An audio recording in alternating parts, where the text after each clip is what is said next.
Achike, thank you for your time this evening.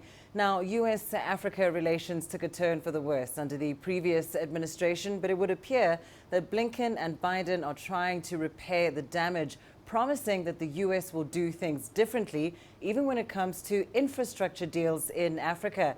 Do you think it's a matter of too little too late, considering how consistent and focused other countries have been when it comes to infrastructure in Africa?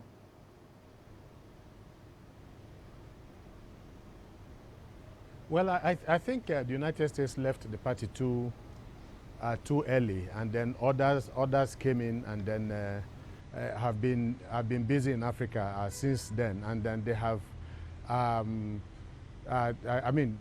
very far in their engagement with the African continent. Obviously, the question presupposes that the other nations that are presently engaged with Africa, would be sitting back while America now tries to rebuild its lost relationship with Africa. It's not going to happen because the competition for Africa's resources is exceedingly very high, and there are so many other competing nations outside of the United States that are also involved. So they are not going to sit back and then allow America to the United States to come in and then take over what they have done over the years. So I think it is going to be a very difficult situation for Africa, unless they are going to bring something newer, something more meaningful to African continents, to eclipse what other nations are doing in Africa. I think it is going to be very difficult. I do not see them ever catching up with what other countries are doing, like China, India, for instance. It depends on what they have to put on the table, and I don't see anything meaningful for now. Well, certainly this renewed interest in Africa coming from the United States might be good for the continent. How can then African countries position themselves to take advantage of President Biden's push to rebuild its influence in Africa?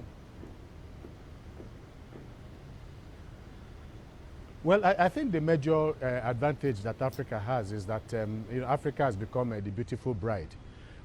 Since there are so many suitors coming after Africa, so that would mean that Africa is in a position to give certain conditions about how she wants to engage with the rest of the world.